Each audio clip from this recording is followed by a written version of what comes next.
Hello friends, RK competition class में आप सभी का स्वागत है। आज की वीडियो वेन आरेख से संबंधित प्रश्नों पर आधारित है।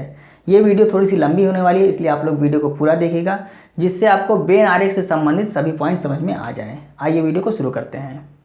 सबसे पहले यहाँ कुछ फिगर दिए गए हैं, इनको समझते हैं। हमने उदाहरण लिया हुआ है, एक फिगर में चाय पीने वाले व्यक्ति हैं और एक फिगर में काफ़ी पीने वाले व्यक्ति हैं। यहाँ पर कुछ भी उदाहरण लिया जा सकता है, सब्जेक्ट भी लिया जा सकता है, जैसे हिंदी हुआ, गणित हुआ, मैथ हुआ या जीव विज्ञान हुआ, कुछ भी ले सकते हैं। हमने यहाँ पे चाय और काफ़ी का उदाहरण लिया हुआ है। तो एक बॉक्स में क्या पी रहे हैं, चाय पीने वाले हैं, और एक बॉक्स में काफ़ी पीने वाले हैं। तो अब इनको चाय पीने वाले कब कहेंगे और केवल चाय पीने वाले कब कहेंगे, ये हम समझ लेते हैं। जब चाय पीने वाले होंगे तो मतलब कि ये पूरा बॉक्स होगा, इसमें ये चाय पीने वाले व्यक्ति हैं। लेकिन अगर कहता है केवल चाय पीने वाले व्यक्ति, तो केवल मतलब सिर्फ इतना ही होगा, तो ये केवल चाय पीने वाले व्यक्ति हो जाएंगे। इसी तरह से अगर काफ़ी पीने वाले व्यक्ति कहता है तो सिर्फ ये पूरा हो जाएगा काफ़ी पीने वाला। लेकिन अगर केवल काफ़ी पीने वाला कहता है तो सिर्फ इतना हो जाएगा। ये चीज़ समझना जरूरी है। और अगर दोनों कहता है तो दोनों का मतलब ये जो बीच वाला होता है ये दोनों होता है, यानी कि दोनों पीने वाले हैं। अब आइए पॉइंट्स को समझते हैं। इन पॉइंट्स को आप वीडियो को रोक कर नोट भी कर सकते हैं, जिससे आपको आगे के प्रश्न समझने में आसानी हो। पहला पॉइंट क्या है, आरेख संबंधी प्रश्नों में सर्वप्रथम केवल चाय, दोनों या केवल काफ़ी पीने वाले व्यक्तियों का अनुपात ज्ञात करते हैं। सबसे पहले जब हमें प्रश्न दिखेगा तो हम जो भी यहाँ पे उदाहरण दिया रहेगा, मान लीजिए सब्जेक्ट दिया रहता है, हिंदी गणित दिया रहता है और दोनों दिया रहता है, तो सबसे पहले उनका हम अनुपात ज्ञात करते हैं। तो क्या होता है, केवल चाय, दोनों और केवल काफ़ी, मतलब इसका और इसका और दोनों का, इनका हम अनुपात ज्ञात करते हैं। दूसरा पॉइंट क्या है, वेन आरेख संबंधी प्रश्नों में यदि प्रत्येक व्यक्ति चाय, काफ़ी या दोनों अवश्य पीते हो दिया हो तो आरेख 100% पर बनता है। कहने का मतलब है कि यदि प्रश्न में दिया हो कि 60% चाय पीते हैं, 80% काफ़ी पीते हैं, 40% दोनों पीते हैं, तो सभी को दिया है, मतलब चाय पीने वाले भी दिया है, काफ़ी पीने वाले भी दिया है और दोनों पीने वाले दिया है, तो हमारा आरेख जो बनेगा वो 100% पर बनेगा। अभी प्रश्न को देखेंगे, सारी चीज़ें क्लियर हो जाएंगी। तीसरा पॉइंट क्या है, यदि x% व्यक्ति ना तो चाय पीते हैं ना तो काफ़ी पीते हैं तो आरेख 100 - x पर बनेगा। यानी कि यदि x% व्यक्ति ना तो चाय पीते हैं ना तो काफ़ी पीते हैं तो आरेख क्या बनेगा, 100 - x पर बनेगा। मान लीजिए 60% चाय पीते हैं, 80% काफ़ी पीते हैं और 20% ना तो चाय पीते हैं ना तो काफ़ी पीते हैं। तो चूंकि 20% व्यक्ति कुछ नहीं पी रहे हैं तो उनको घटा के जो आरेख बनेगा ये किस पर बनेगा, 80% पर ही बनेगा। यही इस तीसरे पॉइंट में कह रहा है। तो आइए हम प्रश्न को देखते हैं, अभी सारी चीज़ें क्लियर हो जाएंगी। पहला प्रश्न क्या है, किसी कक्षा में 72% विद्यार्थियों ने जीव विज्ञान तथा 44% ने गणित लिया। प्रत्येक विद्यार्थी ने जीव विज्ञान तथा गणित में से कम एक विषय अवश्य लिया है तथा 40 विद्यार्थियों ने जीव विज्ञान तथा गणित दोनों विषय लिया है, तो कुल विद्यार्थियों की संख्या क्या होगी। अब यहाँ पे यह जो लाइन कह रहा है कि जीव विज्ञान तथा गणित में से कम एक विषय अवश्य लिया है, इसका मतलब यह जो आरेख बनेगा यह 100% पर बनेगा। तो एक ले लेते हैं क्या, जीव विज्ञान, और थोड़ा बड़ा कर देते हैं, ये हो गया जीव विज्ञान और ये हो गया गणित।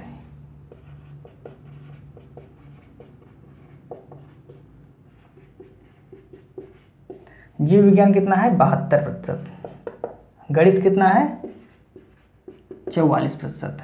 अब चूंकि ये डायग्राम क्या है, 100% पर बनेगा। क्यों बनेगा, क्योंकि कम से कम एक विषय अवश्य लिया हो, प्रत्येक विद्यार्थी ने कम से कम एक विषय अवश्य लिया हो, अर्थात यह जो डायग्राम है यह 100% बनेगा।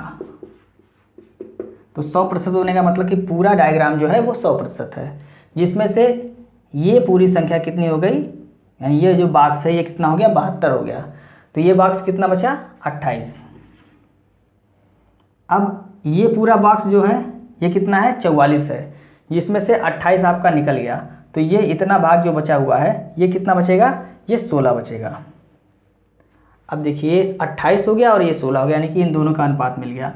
अब ये पूरा बॉक्स कितना है, 72 है, जिसमें से 16 निकल गया, तो कितना बचेगा, यहाँ पे बचेगा 56 बचेगा। यानी कि इन तीनों का अनुपात हमें प्राप्त हो गया।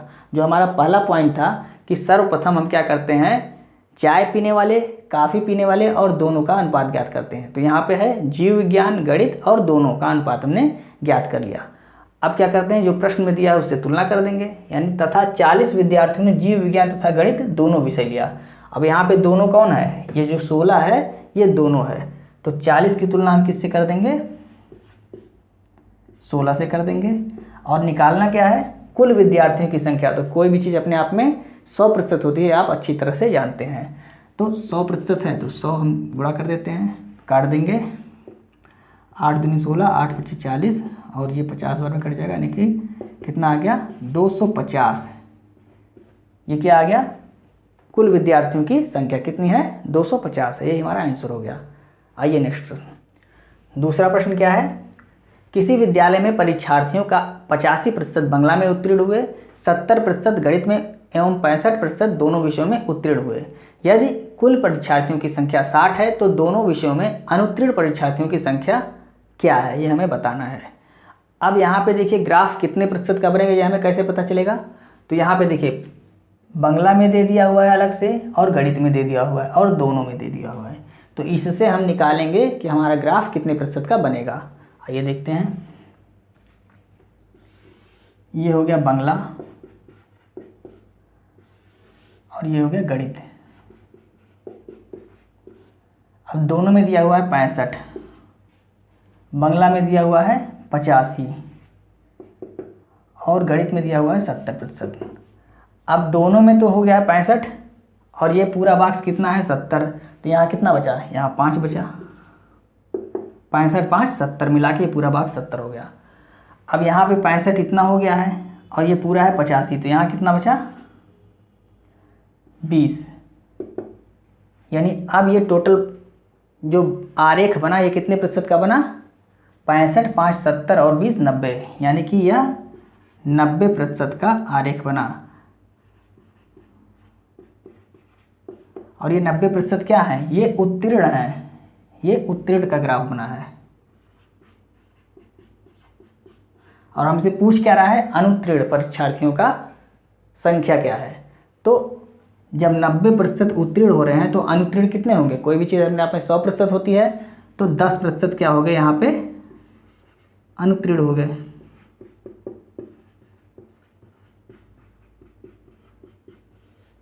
ये 10 कहाँ से आया, क्योंकि 90% उत्तीर्ण हो रहे हैं तो कोई भी चीज़ अपने आप में 100% होती है तो 10% क्या होंगे, अनुत्तीर्ण होंगे।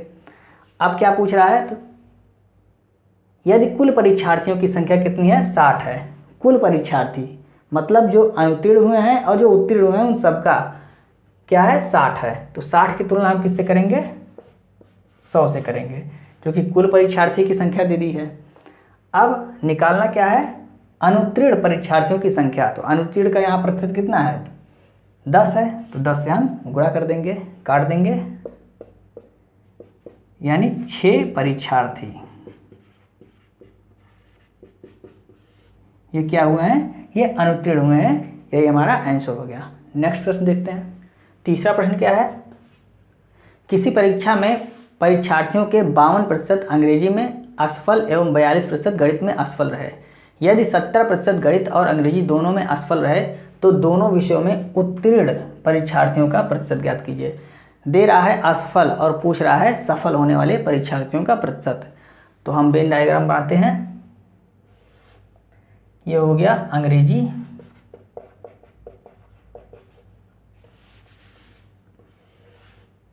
और ये हो गया गणित।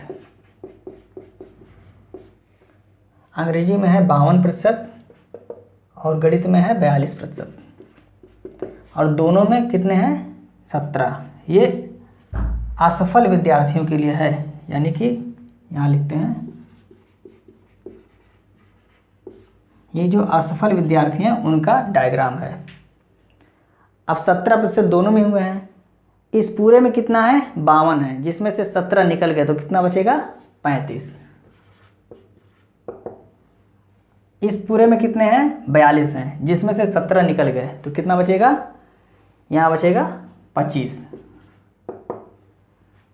अब इन टोटल को जोड़ लीजिए, यानी कि ये जो असफल विद्यार्थियों का डायग्राम है वो कितने प्रतिशत का बना है, इसको जोड़ लेंगे और उसके बाद 100 में से घटा देंगे तो हमारे सफल परीक्षार्थियों का प्रतिशत आ जाएगा।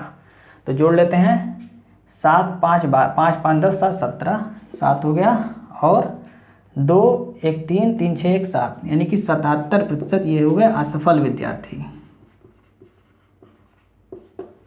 तो 77 असफल हो गए, तो सफल कितने हुए? 100 माइनस 77,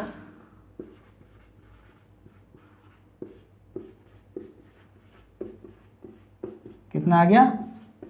23%। यही हमारा आंसर हो गया। उत्तीर्ण परीक्षार्थियों का प्रतिशत कितना है? 23%। नेक्स्ट प्रश्न देखते हैं। चौथा प्रश्न, एक शहर में 90% जनता के पास मोटर कार है, 15% के पास साइकिल है, सबके पास कम से कम एक या दोनों वाहन है, तो कितने प्रतिशत साइकिल वालों के पास मोटर कार है? अब यहाँ पे देखिए, कम से कम एक या दोनों वाहन है, इसका मतलब जो डायग्राम बनेगा वो 100% पर बनेगा। तो हम बनाते हैं डायग्राम। ये हो गया मोटर कार और ये हो गया साइकिल।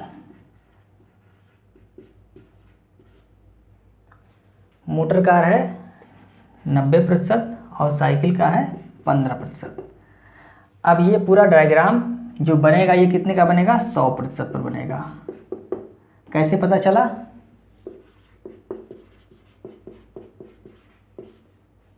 कैसे पता चला? कम से कम एक या दोनों वाहन सबके पास है, तो ये डायग्राम कितने का बनेगा? 100% का बनेगा। अब चूंकि पूरा डायग्राम 100% का है, जिसमें से ये पूरा भाग कितना है? 90 है। ये पूरा भाग कितना है? 90 है। और ये पूरा भाग कितना है? 15 है। अब हमें निकालना है, चूंकि 90 ये हो गया तो ये कितना बचा? 10। अब जब ये 10 हो गया और ये पूरा बॉक्स कितना दे रहा है? 15 दे रहा है, तो ये कितना हुआ? 5 हो गया। ये 5 हो गया, ये पूरा 90 है, तो ये कितना हो गया? 85 हो गया। 85 5 90 और 10 5 15 दोनों मिला के कंप्लीट हो गया। और पूरा ऐड कर लेते हैं, 85 5 90 और 10 100, यानी 100% का ये डायग्राम बन गया। अब क्या करते हैं, ये अनुपात हमें प्राप्त हो गया। अब प्रश्न में पूछ रहा है तो कितने प्रतिशत साइकिल वालों के पास मोटर कार है? तो साइकिल वालों के पास मोटर कार, यानी कि साइकिल तो यही है, इसमें मोटर कार भी है, यानी ये जो 5 है इस टोटल, मतलब साइकिल का टोटल कितना है? 15। तो प्रतिशत हमेशा टोटल पर निकालते हैं, मतलब कि टोटल नीचे रहेगा और जितना निकालना है वो ऊपर रहेगा। जैसे हम परीक्षाफल निकालते हैं तो 500 का अगर पेपर है टोटल, तो 500 नीचे रखते हैं, जितना हम अंक पाए रहते हैं उसको ऊपर रखते हैं और 100 से गुणा करते हैं। उसी तरह से यह भी है कि 15 जो टोटल साइकिल की संख्या है, तो 15 हम नीचे रखेंगे और इसमें दोनों है, मोटर कार भी है और साइकिल भी है, यानी कि जो 5 की संख्या है, अनुपात है, इसमें क्या है? मोटर कार भी है और साइकिल भी है, तो इसको हम ऊपर रखेंगे और प्रतिशत निकालना है तो 100 से गुणा करेंगे। 5 दिया 15, 100/3 बराबर 33 सही 1/3%। मतलब 33 सही 1/3% लोगों के पास साइकिल भी है और मोटर कार भी है, दोनों है। यही हमारा आंसर हो गया। तो दोस्तों आज की वीडियो में बस इतना ही। यदि आपको वीडियो अच्छी लगी और वीडियो समझ में आ रही हो तो इसे आप अपने दोस्तों को भी शेयर करें और वीडियो को लाइक और सब्सक्राइब करना ना भूलें और बेल आइकन को प्रेस कर लें, जिससे हमारी आने वाली सभी वीडियो की नोटिफिकेशन आपको समय समय पर मिलती रहे। जय हिंद।